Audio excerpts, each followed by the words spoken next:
बिस्मिल्लाहिर्रहमानिर्रहीम। अस्सलाम वालेकुम नाज़रीन, मैं हूं कंबर ज़ैदी। प्रोग्राम देख रहे हैं आप अवामी एजेंडा।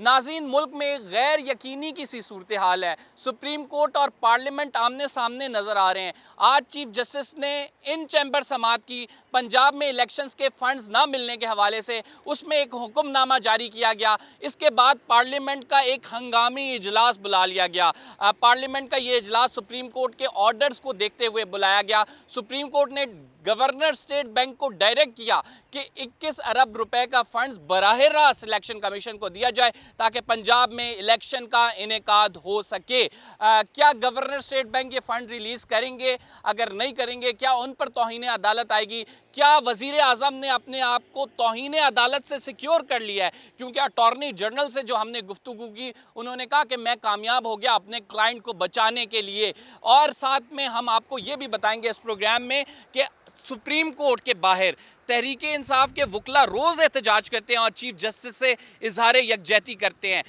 वाज़ेह डिवीज़न है, हम एक तरफ देख रहे हैं चीफ जस्टिस और उनके हम ख्याल जजेस हैं और दूसरी जानिब हुकूमत और कुछ जजेस उनके मौक़िफ़ की तायद करते नज़र आ रहे हैं। माशरे में इस एक्सट्रीम पोलराइजेशन की फ़ज़ा में हालात किस तरफ आगे बढ़ेंगे, ये आज वकला से भी जानेंगे और मुल्क के दानिश्वर सहाफ़ियों से भी जानने की कोशिश करेंगे।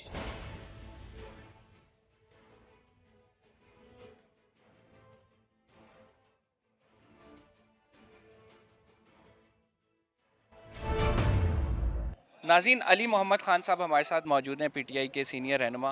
सर, रोज़ाना तकरीबन तहरीक इंसाफ यहाँ पे एहतजाज कर रही है चीफ जस्टिस से इजहार यकजहती के लिए, लेकिन हम ये देख रहे हैं कि माशरे में पोलराइजेशन एक्सट्रीम लेवल तक गई हुई है। एक अदलिया है, एक सामने पार्लियामेंट हाउस है, इन दोनों के दरमियान महाजराई मुल्क के लिए कितनी ख़तरनाक है सर? बिस्मिल्लाहिर्रहमानिर्रहीम। अल्लाहुम्मा सल्लि व सल्लिम व बारिक अला सय्यिदिना मोहम्मद व अला आलि मोहम्मद।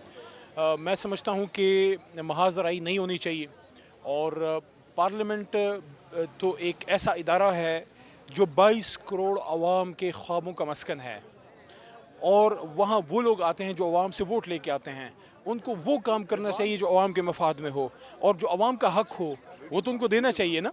अगर आप आवाम के वोट से आए हैं तो जिसने आपको भेजा है उसका हक है कि आप उसको हर 4-5 साल बाद या जब आइन का हुक्म हो उनको अपना हक़ इक़्तिदार वापस करें। और आइन पाकिस्तान ये कहता है कि जब असेंबली डिज़ाल्व होती है तो 90 दिन के अंदर या जब पूरा टाइम होता है तो 60 दिन के अंदर आपने अवाम के पास जो अल्लाह के बाद इक़्तिदार आला की सबसे बड़ी हाकिम है ज़मीन पे, उनके पास आपने जाना है। अब ये फ़ैसला सुप्रीम कोर्ट ने दे दिया आइन के मुताबिक, ख़ुद से नहीं कोई आइन घड़ा यहाँ के मोहतरम चीफ जस्टिस साहब या उनके साथी जज साहिबान ने। वो ये है कि आप आइन के मुताबिक जाएं, इलेक्शन करवाएं। अब मुझे कोई ये बता सकता है कि अगर कोई किसी परिंदे को ये कहे कि हवा में उड़ो या किसी मछली को ये कहे कि पानी में तैरो तो वो रोएगी? तो अगर सियासी जमात को ये कहे कि अवाम के पास जाओ तो ये उससे ज़्यादती कैसे हो गई? ये जो कहते हैं कि वोट को इज़्ज़त दो, तो वोट को इज़्ज़त दो तो वोटर को भी इज़्ज़त दो ना जी। तो आप वोटर के पास जाएं। यही आपको अब सुप्रीम कोर्ट कह रही है, जिस तरह हेडमास्टर कान से पकड़ के बच्चे को कहता है कि सीधा क्लास में आओ, मुझे बताओ होमवर्क किया है कि नहीं, इसी तरह इंशाल्लाह पाकिस्तान के चीफ जस्टिस आइन की ताकत से 22 करोड़ आवाम की सपोर्ट से इनको कान से पकड़ के आइन का रास्ता दिखाएंगे कि ये आइन है, जाओ इलेक्शन करो। और जो इलेक्शन नहीं करेगा, जो आइन को नहीं मानेगा, जो आर्टिकल 6 के खिलाफ जाएगा, उसके साथ फिर वही होगा जो आइन के किसी भी बागी के साथ होना चाहिए। ऑलरेडी चीफ जस्टिस का एक ऑर्डर इन प्लेस है जो कि हुकूमत ने माना नहीं, उसके खिलाफ करारदाद लिया है, ये उस पर इम्प्लीमेंटेशन नहीं हुई। चीफ जस्टिस ने इम्प्लीमेंटेशन के लिए आज इन चैम्बर हेयरिंग हो रही है इस तमाम मामले की। जब सुप्रीम कोर्ट में डिवाइड होगा, क्या समझते हैं आप कि उस ऑर्डर की इम्प्लीमेंटेशन होगी? देखिए, आर्टिकल 190 के तहत पाकिस्तान का न सिर्फ एग्जीक्यूटिव तमाम इदारे, इंक्लूडिंग आपकी कैबिनेट, इंक्लूडिंग आपके तमाम सिविल और इदारे और सिविल आर्म्ड फोर्सेस और आर्म्ड फोर्सेस, सब इसके पाबंद हैं। और जुडिशल जितने भी महकमे हैं कि वो आर्टिकल 190 के तहत वो सुप्रीम कोर्ट ऑफ पाकिस्तान की जब हुक्म आएगा तो उसको वो सपोर्ट करेंगे, उसको इम्प्लीमेंट करेंगे। जो नहीं करेगा उस पर आइन की हद लगेगी। तो इस वक्त सुप्रीम कोर्ट का फैसला इन फील्ड है जो आइन के मुताबिक है। और कल जो 8 जज साहिबान बैठे हैं, जो मेजॉरिटी भी है, जो उन्होंने उस जो एक एम्प्लॉय किया जो एक शब खून मारने की कोशिश की कि सन 96 में इस सुप्रीम कोर्ट पे फिज़िकली हमला किया, और अभी पार्लिमान की आड़ लेके इन्होंने आईनी तरमीम को, मुझे बता सकता है कि आईनी तरमीम आप करारदाद से या एक्ट ऑफ पार्लियामेंट से पास कर सकते हैं? आईनी तरमीम के लिए आपको 2/3 चाहिए। तो ये जो सुप्रीम कोर्ट के इख्तियार पे उन्होंने डाका डालने की कोशिश की है, ये इसलिए की है कि वो उनको अवाम के पास ना जाने दें। आइन के मुताबिक फैसला आया है, और जो इसको नहीं मानेगा तो आर्टिकल 5 उस पर लागू होगा। लेकिन एक लॉ अभी बना ही नहीं है, वो अभी मंजूर होना है, और उससे पहले चीफ जस्टिस अगर स्टे दे देते हैं, ये आगे प्रेसिडेंट भी सेट करता है। How do you see this president? देखें, बहुत स्पेयरिंगली ये पावर्स यूज़ होती हैं। जहां आर्टिकल 66 है और 68 है और 67 सारे यहाँ पे, और 69 सब मौजूद हैं, तो हम सबको इसका पता भी है कि जहाँ सुप्रीम कोर्ट ऑफ पाकिस्तान स्पेयरिंगली इस ताकत को यूज़ करती है, लेकिन वो यूज़ कर सकती है। आईन में एक आपके पास इख्तियार मौजूद है, जैसे किसी भी चीफ एग्जीक्यूटिव के पास इख्तियार होता है असम्बली तोड़ने का, बहुत कम इस्तेमाल हुआ है। जैसे अभी इमरान खान साहब ने पिछले साल जब यूज़ किया, या अभी जो परवेज़ इलाही साहब या महमूद खान साहब ने, आप मुझे बता सकते हैं आखिरी बार खैबर पख्तूनख्वा के किस वज़ीर आला ने अपना वो इख्तियार यूज़ किया था? नहीं किया था ना, लेकिन आईन में मौजूद था तो यूज़ कर लिया। अब आम लेजिस्लेशन हो, खारजा के हवाले से, दाखिला के हवाले से, एग्रीकल्चर, एजुकेशन, हेल्थ, वो और चीज़ें, जब आपने सुप्रीम कोर्ट के इख्तियार को कम करने के लिए आप कानून ला रहे हैं जुडिशल रिफॉर्म की आड़ में, उस पे सुप्रीम कोर्ट ने इसलिए ये एक्शन लिया है कि एक ही तो जगह है, जब सब जगह से किसी पाकिस्तानी को रोप पीट के जब हर जगह मार पड़ती है तो सुप्रीम कोर्ट आता है। अगर सुप्रीम कोर्ट को भी कॉम्प्रोमाइज़ कर दें तो आप मुझे बताएं 22 करोड़ अवाम फिर क्या आखिरत के दिन का इंतज़ार करेंगे? सर, ये मामला कहाँ जाता हुआ नज़र आ रहा है? ये लड़ाई आपको क्या उस तरफ जाती हुई नज़र आ रही है कि जब मुल्क में किसी एमरजेंसी का नफाज किया जाए या कोई तीसरी कुव्वत आए? देखें, जितनी भी हमारी तीसरी कूद की आप बात कर रहे हैं, जो भी, मैं साफ बात करने वाला आदमी हूँ, जो पाक फ़ौज से मोहब्बत करता है उसको ये पता है कि पाक फ़ौज की इज़्ज़त इसमें है कि वो सियासत से दूर रहे, और उन्होंने भी अपने आप को बतदरीज दूर करने की कोशिश की है। और जो सियासी कारकुन हैं, जो सियासी जमातें हैं, उनको भी इसका एहसास है कि ये मुल्क अब मज़ीद अब मुदाखलत नहीं हो रही, इस तरह के तजर्बों का मुतहम्मल नहीं है।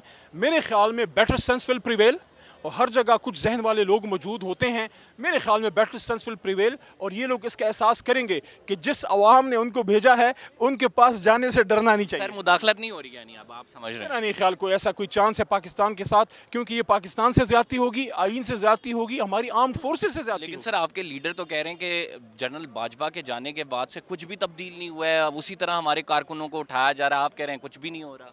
देखें, वो एक और चीज़ है, आप जिस तरफ मार्शल लॉ की बात करें वो एक और आप बात कर रहे हैं। मार्शल लॉ मेरे ख्याल में अब आज के पाकिस्तान में उसकी कोई गुंजाइश नहीं है, और मेरे ख्याल में इसकी कोई सपोर्ट माशरे के किसी भी तबके में नहीं है। और दूसरी जो बात है, आपके कारकुनान को जो उठाया जा रहा बिल्कुल है, ज़्यादतियाँ हो रही हैं, और उसको ठीक होना चाहिए। सिर्फ सियासी कारकुनान नहीं, जो साफ़ी बरादरी के साथ हो रहा है। आप देखें बोल न्यूज़ के जो आकाश के साथ हुआ है, बेचारा जो है वो उसके साथ गरीब घर से उसका ताल्लुक है, तो ऐसा तो नहीं होना चाहिए।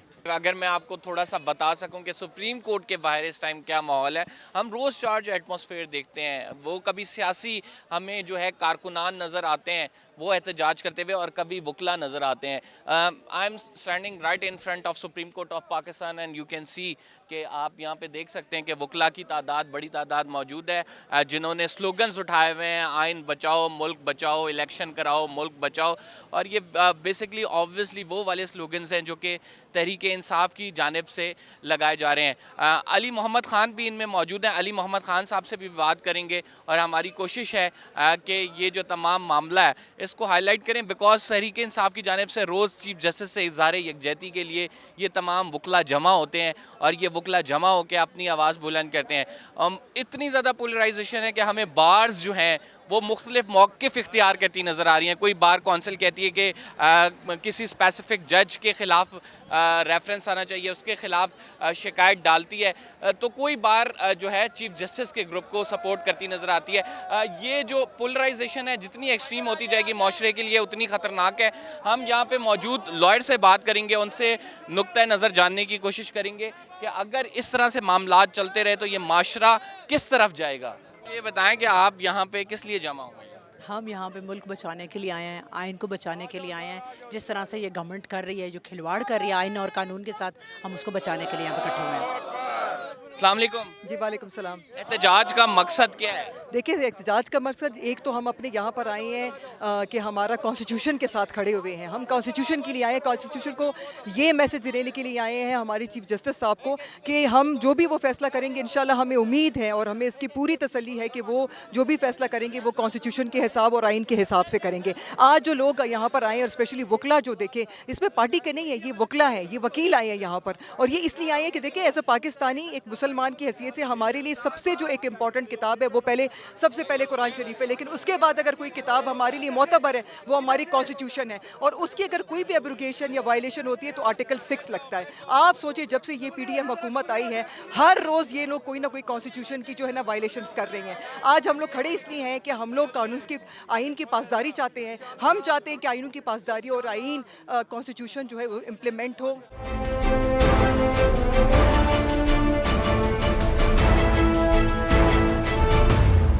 हम एक छोटे से ब्रेक पे जा रहे हैं। We will be right back after this short break.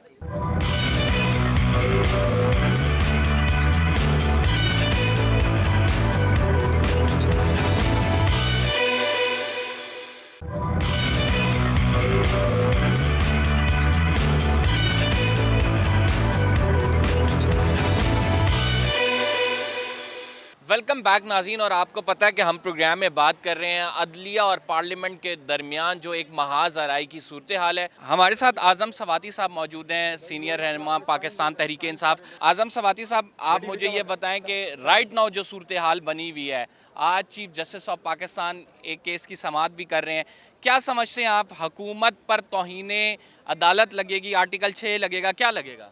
बुनियादी तौर पर हुकूमत है डाकू और चोरों की। 13 नौ सरबाज़ों को इसलिए जो है जनरल बाजवा ने बिठाया था कि ख़ुद भी चोर है, ख़ुद भी चोरी करेगा इस मुल्क को और इनसे भी चोरी कराएगा। 11,000 अरब इस गरीब कौम के खाली है। महंगाई की सूरत हाल को देख लें, गरीब पिस गया है। आज आटे के लिए आप ये देख लें कि स्टैम्पीड हो रहे हैं, रोंदे जा रहे हैं। ये वो पाकिस्तान नहीं था जो 9 अप्रैल 2022 को हमने छोड़ा था, लेकिन इंशाल्लाह ताला कौम, मुल्क के वकला और इंशाल्लाह ये अदालतें अभी जाग रही हैं। मुल्क के वकला तहरीक की सूरत में निकल चुके हैं। आप देख रहे हैं रोज़ाना सुप्रीम कोर्ट के आगे क्या होता है, और आज इनके ऊपर आर्टिकल 6 बदमाशों के ऊपर ज़रूर लगेगा। जो 14 मई के रास्ते के अंदर, पंजाब के इलेक्शन के अंदर रास्ते के अंदर रुकावट बने हुए हैं, इस रुकावट को हम फ्रांक के इंशाल्लाह इनको सज़ा दिलाएंगे। आजकल का अगर पाकिस्तान देखा जाए, आपने जनरल बाजवा के दौर में बड़ी आवाज़ बुलंद की और उसके बाद फिर आपको भुगतना भी पड़ा।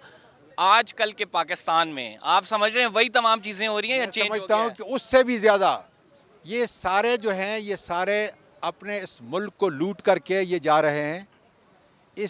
उनको सिर्फ जो है अपने प्लाटों से और अपनी करप्शन से गरज है, और इसलिए पाकिस्तान अब तब्दील हो चुका है। बच्चे बच्चे के नाम के ऊपर मुल्क, आइन, कानून है, उसकी पासदारी है। शहरों के बुनियादी हुकूक के जो उन्होंने पामाल कर दिए हैं। 48 केस FIR मुझ पे बन चुकी हैं, 194 या 196 इमरान खान पे बन चुकी हैं। खुदा के फजल से हम वहाँ भी कामयाब होंगे और इनको सजा अब कौन करा रहा है? अब क्या समझते हैं? पहले जनरल बाजवा सर बुनियादी तौर पर जनरल बाजवा की बाकियात जो हैं अब भी उसी तसलसल से उससे ज़्यादा जो है जुल्म करा रही हैं, तशद्दुद करा रही हैं। अली बुखारी साहब हमारे साथ मौजूद हैं, इमरान खान को रिप्रेजेंट करते हैं ये मुख्तलिफ कोर्ट्स में। सर, ये जो आप लोग यहाँ पे बेसिकली रोज़ाना आते हैं, पर्पज़ क्या है यहाँ पे आने का? देखिए जी, बड़ा सिंपल और सादा सा पर्पज़ है। हम supremacy of constitution, rule of law और supremacy of chief justice of Pakistan के लिए, उनके साथ इज़हार हमदर्दी के लिए, उनको तक़वियत देने के लिए यहाँ आते हैं। क्योंकि हमारा बिलीव है ये कि कॉन्स्टिट्यूशन ही वो वाहिद डॉक्यूमेंट है पाकिस्तान के अंदर जिसके मुताबिक, जिस पे अमल करते हुए हमारे लोग, हमारा मुल्क तरक्की कर सकता है, लोगों को उनका राइट मिल सकता है और रूल ऑफ लॉ हो सकता है। अदरवाइज़ तो we don't have any other, कोई भी और चीज़ हमारे पास ओरिजिनल लेटर एंड स्पिरिट में है नहीं against except this constitution. Sir, you have been instructed by your leader कि यहाँ पे आएँ और इज़हार। देखें, हमारे लीडर खान साहब का तो slogan he rule of law है। उन्होंने तो पहले दिन से रियासत मदीना का नाम लिया, उन्होंने पहले दिन से रूल ऑफ लॉ का नाम लिया। तो रूल ऑफ लॉ है क्या बेसिकली? देखें, रूल ऑफ लॉ अगर आप इसको 1400 साल पहले चला जाए तो नबी करीम मोहम्मद मुस्तफ़ा सल्लल्लाहु अलैहि वसल्लम ने अपने आखिरी खुतबा हुज्जतुल विदा में कहा था कि किसी अरबी को किसी अजमी पर, किसी अजमी को किसी अरबी पर कोई फ़ौक़ियत हासिल नहीं।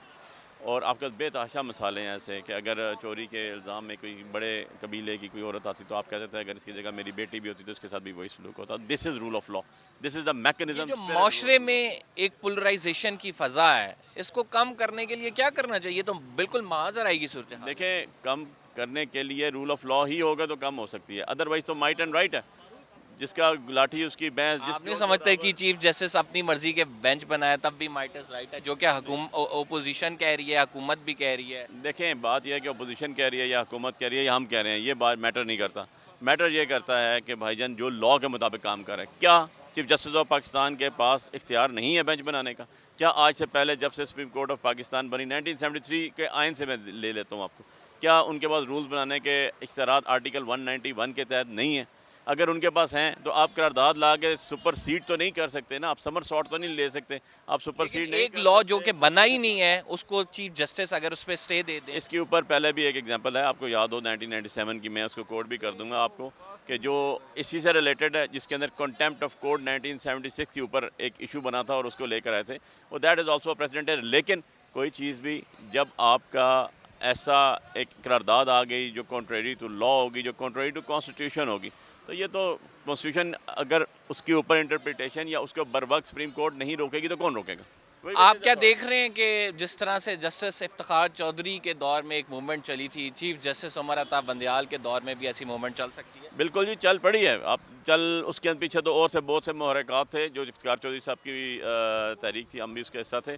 इस तहरीक में तो खालिस्तान रूल ऑफ लॉ है और इसके पीछे कोई बैकिंग, कोई सपोर्टिंग, कोई फाइनेंसिंग नहीं है। और आपको एक चीज़ और बताऊँ, आपने अभी अपने शुरू में प्रीमियम में भी कहा, अगर आप पिछले 1 साल के जो भी इलेक्शन हुए हैं, आप वो देख लें कि 95 बार्स में ILF या ILF के हमारे जाफ्ता लोग जीते। जो पाकिस्तान बार कौंसिल बैठी हुई है वो 2019 2020 के इलेक्शन में बैठी हुई है और 4-5 साल बाद उनके इलेक्शन होते हैं, तो उसमें से डेफिनेटली PDM के लोग भी मौजूद होंगे। लेकिन अभी अगर साल 2 साल बाद उनके इलेक्शन होते हैं तो वहाँ भी आपको पता चल जाएगा कि रिजल्ट क्या रहता है। सो ये कम्युनिटी, हमारी लॉयर्स कम्युनिटी जो है वो हमेशा लॉ को प्रिवेल करती है, पर्सनैलिटीज़ को प्रिवेल नहीं करती। ठीक हो गया। नाज़रीन, अली बुखारी साहब अपनी राय से आगाह कर रहे थे। नाज़रीन, हमारे साथ यंग लॉयर मिशाल यूसुफजई साहिबा मौजूद हैं। मिशाल, क्या समझती हैं आप राइट नाउ? एक तो आप लोग यहाँ पे आके एहतजाज भी करते हैं, दूसरा अगर ओवरऑल टेम्परेचर देखें, मुल्क का टेम्परेचर बहुत ज़्यादा हाई है और ये इस टेम्परेचर में जो है लोग ये कह रहे हैं कि मुल्क मज़ीद बर्बादी की तरफ जा रहा है, मौशी सूरत हाल हमारी जो है वो ख़राब हो रही है। क्या ऐसे में सुप्रीम कोर्ट को मुत्तहिद नहीं होना चाहिए? बिल्कुल होना चाहिए। आपने जो पहली बात की कि इस टाइम टेम्परेचर बहुत हीटअप है और वो इसलिए है ना कि इस टाइम हक और बातिल की जंग चल रही है और पोलराइजेशन हो गई है, बड़ी एक्सट्रीम की हो गई है। और इस टाइम जो हम इस मुल्क को जिस चीज़ ने जोड़ा हुआ है वो आईन पाकिस्तान है। तो आईन पाकिस्तान पे जिस तरीके से हमलावर होने की कोशिश हो रही है, चाहे वो PDM हो या सहूलतकार हो, चाहे वो पोलराइजेशन बनाने की कोशिश करे ताकि किसी भी तरीके से आईन पामाल हो सके, तो उनके लिए मेरा एक क्लियर कट मैसेज है कि आईन रहेगा तो हम रहेंगे, मुल्क रहेगा और टेम्परेचर जो है ना मेंटेनेबल होगा। आईन को कुछ इधर उधर हुआ तो ना हम रहेंगे, फिर ना वो कहते हैं ना नज़रिया रहेगा, ना नज़रिया ज़रूरत रहेगा, ना मुल्क रहेगा, ना कुछ रहेगा। आजकल के हालात में आम आदमी का भी नहीं सोचा जा रहा, जिस तरह से महंगाई होती जा रही है, लोगों के लिए बड़ी मुश्किलात का सामना करना पड़ा है। लेकिन हर रोज़ जो है हम ये देखते हैं कि एक नया क्योस मुल्क में खड़ा होता है, एक नया हंगामा खड़ा होता है और उसकी वजह से जो है मईशत बड़ी मुतासर हो रही है। तो आप लोगों को वकला को नहीं चाहिए कि बार्स भी डिवाइडेड हैं तमाम इशू पे, बैठ कर इस मसले को हल करें, बातचीत के ज़रिए इस मसले को हल किया जाए, मफाहमत के ज़रिए इस मसले को हल किया जाए? बिल्कुल इस टाइम मफाहमत होनी चाहिए, क्योंकि मैं आपको एक बात बताऊँ ना, इस मुल्क की आवाम सफ़र हो रही है। अगर हम रोज़े की हालत में आके यहाँ पे एक मैसेज दे रहे हैं कि हम आईन के साथ हैं, तो इस मुल्क की जो ये मुल्क की आवाम आईन के साथ है, तो इस मुल्क के इदारों को भी आईन के साथ होना चाहिए। और जब हम सारे आईन पे वो कहते हैं ना इकट्ठे होंगे तो सारे के सारे मसले हल हो जाएंगे। लेकिन जो पुरअमन एहतजाज हो रहा है वो सिर्फ ये कन्वे करने की कोशिश हो रही है कि हम अमन चाहते हैं, हम आईन चाहते हैं, हम इस मुल्क में कानून और आईन की पासदारी चाहते हैं। लेकिन वो कहते हैं ना एक लिमिट होती है। इस मुल्क की आवाम, अगर मैं कहूँ गरीब आवाम, नाक तक आ गई है। तो अगर ये चीज़ें ऐसे ही चलती रही तो मैं आपको बताऊं तो मईशत तो गिर रही है। हमें ये डर लग रहा है कि अगर हम काला कोट यहाँ पे मौजूद है कि 1970 की कोई तारीख ना दोहराई जाए, इसलिए हम यहाँ पे मौजूद। आप समझते हैं कि चीफ जस्टिस इफ्तिखार चौधरी जैसी मूवमेंट जस्टिस उमर अता बंदियाल के लिए भी चलाई जाएगी? बिल्कुल चलाई जा, मतलब कहते हैं ना, कल लाहौर में गोल मेज कॉन्फ्रेंस कॉल कर दी गई है इस मुल्क के चोटी के वकला की, और वो कल अगला लाइमल तय करेंगे कि इस मुल्क में जो वकला तहरीक है वो कब शुरू होगी और क्या क्या स्ट्रेटजीज होगी। क्योंकि मैंने आपको बताया ना, इस मुल्क के जो वकला है वो आखिरी लकीर है आइन की हिफाजत के लिए और इन आला अदलिया की, जो कहते हैं ना कि उनके इज़्ज़त व तकरीम की हिफाजत के लिए। तो हम यहाँ आके सिर्फ ये एक इंश्योर कराना चाहते हैं कि जो इस मुल्क की जो एक बुक है जिस पे ये मुल्क जुड़ा हुआ है, कॉन्स्टिट्यूशन ऑफ पाकिस्तान, उसका एहतराम करे, उसके वो कहते हैं उसके एहतराम को इंश्योर बनाए, तो इंशाल्लाह वो वक्त दूर नहीं कि मुल्क बहुत तरक्की करेगा। बहुत शुक्रिया। हमारे साथ यंग लॉयर मौजूद थे। हमने आपको बताया सुप्रीम कोर्ट के बाहर क्या सूरत हाल है और किस तरह से वकला एहतजाज कर रहे हैं। कुछ वकला चीफ जस्टिस से इजहार यकजहती के लिए आए हैं, लेकिन इसी के साथ दूसरा धड़ा जो है वो चीफ जस्टिस के सख्त मुखालिफ है। माशरे में इस पोलराइजेशन की फ़ज़ा में हम कोशिश कर रहे हैं कि आपको गाहे बगाहे आगाह किया जाए कि मुल्क में इस टाइम जो ये तफरीक है वो किस तरह से मुल्क के लिए ख़तरनाक है। हम एक छोटे से ब्रेक पे जा रहे हैं। We will be right back after this short break.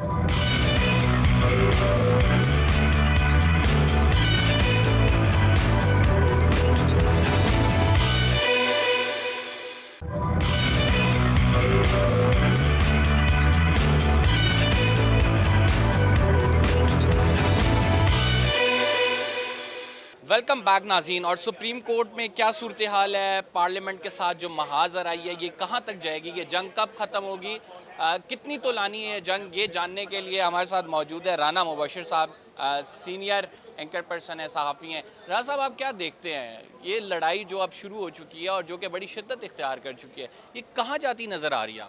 देखें, बेसिकली तो इसका सोल्यूशन निकालना चाहिए, और the solution to all these things is कि अगर ये पॉलिटिशियन सारे जो हैं ये अगर मिल के बैठ के अगर सारी चीज़ें सॉर्ट आउट कर लें तो कॉन्स्टिट्यूशनल क्राइसिस जो इस वक्त नज़र आ रहा है which is written on the wall, वो अवर्ट हो सकता है। But right now I don't think so कि इस मूड में हैं पॉलिटिशियंस या उनकी लीडरशिप्स कि वो आपस में बैठ सकें।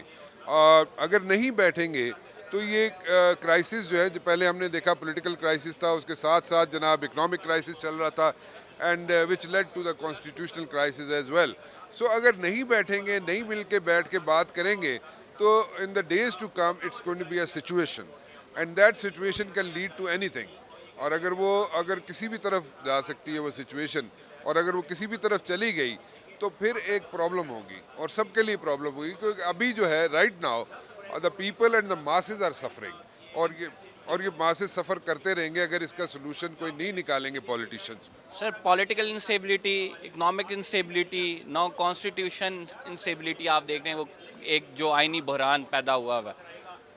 The next stage we all know that कि किस तरफ ये मामलात आगे जाते हैं। लेकिन आजकल के दौर में जब सोशल मीडिया इतना आज़ाद है, जब एक्सेस ऑफ इंफॉर्मेशन बहुत ज़्यादा है, एक्सट्रीम पोलराइजेशन है सोसाइटी में, वो तीसरी कुव्वत का आना क्या पॉसिबल है? देखिए, तीसरी कुव्वत का आना या ना आना इशू नहीं है। आपकी बात दुरुस्त है कि ये these times are different, but at the very same time 1990 की भी दिहाई नहीं है, ठीक है।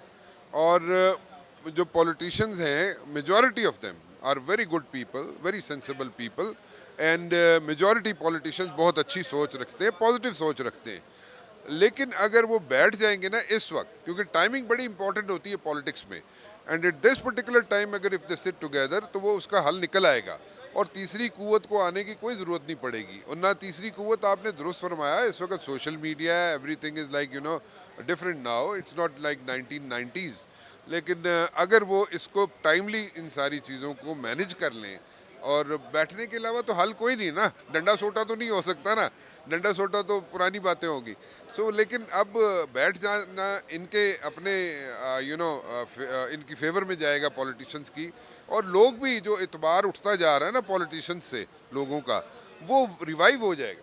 नाज़रीन, हमारे साथ हसनात मलिक साहब मौजूद हैं, सीनियर कोर्ट रिपोर्टर हैं। हसनात साहब, क्या देखते हैं कि बराह रास्त गवर्नर स्टेट बैंक को सुप्रीम कोर्ट ऑफ पाकिस्तान की जानिब से कहा गया कि 21 अरब के फंड्स रिलीज़ करें, क्या गवर्नर स्टेट बैंक इन फंड्स को रिलीज़ करेंगे या कॉन्टेम्प्ट ऑफ कोर्ट की तरफ मामला जाएगा? देखें, वो अब ये आर्डर रिटर्न आएगा तो अब मुझे तो नहीं पता कि गवर्नर स्टेट बैंक क्या देखते हैं, किस तरह इस आर्डर को, लेकिन ये आर्डर जो है डायरेक्ट है, और हुकूमत समझ रही है कि ये अब स्टेट बैंक क्योंकि इंडिपेंडेंट इदारा है वो जाने और सुप्रीम कोर्ट जाने। वैसे ये अनयूजुअल मामला है। IMF की कंडीशन थी कि स्टेट बैंक इंडिपेंडेंटली एक्ट करेगा, यहाँ सुप्रीम कोर्ट से डायरेक्शन है। देखें IMF में भी इस मामले में उनको की रिजर्वेशन ना हो इलेक्शन के मैटर पे तो फंड हो जाएंगे, मिल जाएंगे। लेकिन असल जो स्टेप है जो अगला है वो क्रूशल होगा, जिसमें सिक्योरिटी का मामला आएगा। जब इलेक्शन कमीशन कहेगा जी हमें सिक्योरिटी के लिए आर्म फोर्सेस जो आर्मी के ऑफिशियल दरकार हैं, तो उसमें आप देखना होगा कि क्या सिक्योरिटी प्रोवाइड इंटीरियर मिनिस्ट्री की तरफ से, क्योंकि इंटीरियर मिनिस्ट्री को नोटिस होगा तो इंटीरियर मिनिस्ट्री प्रोवाइड कर सकती है या नहीं, असल ये मामला अब आएगा। देखिए इसके बाद सुप्रीम कोर्ट ने जब आपको पता है समाअत हो रही थी तो कहा था कि आर्टिकल 245 के अंडर सिक्योरिटी फोर्सेस तो विफाक बुलवा सकती है, लेकिन विफाक तो ऑब्वियसली नहीं चाह रही कि वो ये तमाम चीज़ें करे। फिर सुप्रीम कोर्ट डायरेक्ट भी कोई इस तरह ऑर्डर यही मैं कह रहा हूँ, यही कह रहा हूँ कि नेक्स्ट जो स्टेप है वो क्रूशल होगा। गवर्नमेंट का जो मामला है वो स्टांस है। जो मेरी इत्तला है कि हेयरिंग के दौरान जो खबरें चली हैं कि जी को गुस्सा किया गया चीफ जस्टिस की तरफ से या गवर्नमेंट के स्टांस पे, ऐसी कोई बात नहीं। स्मूथ फंक्शनिंग रही हेयरिंग, चैम्बर ऑफ हेयरिंग। उनको अंदाज़ा था कि हमने किस तरह इम्प्लीमेंट कराना है। लेकिन जो अगला स्टेप है, अगर गवर्नमेंट नहीं करती तो क्या डायरेक्ट आर्मी चीफ को सुप्रीम कोर्ट डायरेक्शन देगी, ये असल इस पर देखना होगा। लग ये रहा है कि डिटर्मिन है चीफ जस्टिस उमर अता बंदयाल, और उनको अंदाज़ा है कि उनकी लेगेसी जो है वो इलेक्शन का मामला है कि इलेक्शन कराए जाएँ पंजाब में। लेकिन मेरे ख्याल में जो इस वक्त सुप्रीम कोर्ट के हालात हैं अंदरूनी, वो बहुत गंभीर हो रहे हैं दिन ब दिन, और देखें अब चीज़ें किस तरफ जाती हैं। नाज़रीन, साकिब बशीर साहब हमारे साथ मौजूद हैं, सीनियर कोर्ट रिपोर्टर। साकिब साहब, क्या देख रहे हैं? सुप्रीम कोर्ट का मूड तो जारहाना लग रहा है, और हम देखें मामला जिस तरह से तेज़ी के साथ आगे बढ़ रहे हैं तो ये तो बड़ी संगीन सूरत हाल बन रही है। बिल्कुल, अगर 4 अप्रैल के जो ऑर्डर था उसके तनाजुर में हम देखें, और जो गुज़श्ता रोज़ जो ऑर्डर हुआ था उसके बाद आज जो है वो चैम्बर समाअत हुई है, तो जो ऑर्डर है उसका एक डायरेक्टली या इनडायरेक्टली एक मतलब है कि जो हुक्म अदूली हुई है 4 अप्रैल के सुप्रीम कोर्ट के उस जजमेंट की, जिसमें डायरेक्टली ये ऑर्डर था कि 10 अप्रैल तक आपने फ़ंड्स देने हैं। और उसमें दूसरी जो इम्पोर्टेंट बात थी वो ये थी कि चैम्बर में अफसरान को सिर्फ बुलाया गया। ओपन कोर्ट में उमूमी तौर पर इस किस्म के जो अफसरान जब उनको बुलाया जाता है, उनको बेइज्जत किया जाता है, उनको ग्रिल किया जाता है, तो उससे ये तासुर जाता है कि शायद वो डीमोरलाइज हो जाएंगे या इस किस्म की सिचुएशन हो। तो जो चैम्बर में बुलाने का मकसद बज़ाहिर जो है वो यही होता है कि वो ओपनली और हर लिहाज से उनको ग्रिल भी कर सकें, बेइज्जत भी कर सकें, और सख्त जो है वो बरहमी का इज़हार कर सकें, जिस तरह का हुआ है चैम्बर में जो समाअत हुई। और इसका जो आउटकम है वो मुझे तो बड़ा खौफनाक जो है वो नज़र आ रहा है कि एक तरफ जो पार्लियामेंट है, फेडरल कैबिनेट है, गवर्नमेंट है, उसने एक बाकायदा तौर पर उन्होंने अनाउंस कर दिया है भाई हम पैसे नहीं दे रहे। तो अगर जो सुप्रीम कोर्ट जो है वो कोई सिचुएशन डेवलप होती है या किसी तरफ भी जाती है, कोई बड़ा ऑर्डर जारी करना या किसी के खिलाफ कोई कंटेम्प्ट में जो है वो सुप्रीम कोर्ट जाती है, तो ये एक बड़ी गैर मामूली सिचुएशन होगी। इससे निकलना बताएं कि ऑर्डर्स तो पहले भी दे चुके हैं, वो इम्प्लीमेंट नहीं हुए। ऑर्डर्स इम्प्लीमेंट कराने की जिम्मेदारी होती है हुकूमत की। जब हुकूमत वक्त ही एक इदारे के खिलाफ, सुप्रीम कोर्ट के खिलाफ खड़ी हो जाए कि हमने ऑर्डर्स नहीं मानना, सुप्रीम कोर्ट खुद तो आके ऑर्डर इम्प्लीमेंटेशन कराएगी नहीं, तो क्या देखते हैं ऐसी सूरत हाल में? ये बड़ी एक अनप्रेसिडेंटेड सी सूरत हाल है, क्या बनने जा रहा है? बड़ी एक अजीब सी सिचुएशन जो है वो, मैं तो मुझे जो बज़ाहिर लग रहा है कि जिस तरह का 22 फरवरी के बाद से हम शुरू करें आज तक की सिचुएशन का, तो जो अदालत उज़्मा है, जो सुप्रीम कोर्ट है बतौर इदारा, इसका बहुत ज़्यादा नुकसान हो रहा है। हम एक तरफ का मौक़िफ़ लें, एक तरफ का नैरेटिव लें, वो इनसाइड सुप्रीम कोर्ट हो कि वो 8 जजेस हों, या दूसरी तरफ का नैरेटिव या उनका मौक़िफ़ लें जो 7 जजेस हों। दोनों के नैरेटिव में एक की फतह होगी या एक को किसी जगह बर्तरी होगी, दूसरा नीचे जाएगा। लेकिन मैं ये समझता हूँ कि ओवरऑल अगर देखा जाए तो सुप्रीम कोर्ट का बतौर इदारा बहुत ज़्यादा नुकसान हो रहा है। और जो इम्प्लीमेंटेशन की आपने बात की, इम्प्लीमेंट हुकूमत ने जब कराना है, हुकूमत ने अदलिया के सामने पूरी पार्लियामान खड़ी कर दी है, तो कैसे वो इम्प्लीमेंट होगा? वो नहीं होगा। जब इम्प्लीमेंट नहीं होगा तो उसका जो इनका असर होता है इनके और सुप्रीम कोर्ट के खास तौर पर सुप्रीम कोर्ट के ऑर्डर्स का, वो गैर मौसर हो जाएंगे। वो तो मतलब उसका कोई वजन नहीं रहेगा जो होना चाहिए।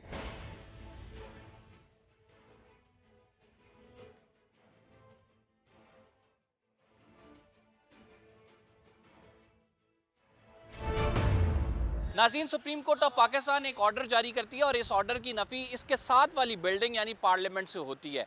ये सिलसिला कब तक जारी रहेगा? सुप्रीम कोर्ट के ऑर्डर्स को कब तक करारदादों के ज़रिए मुस्तरद किया जाता रहेगा?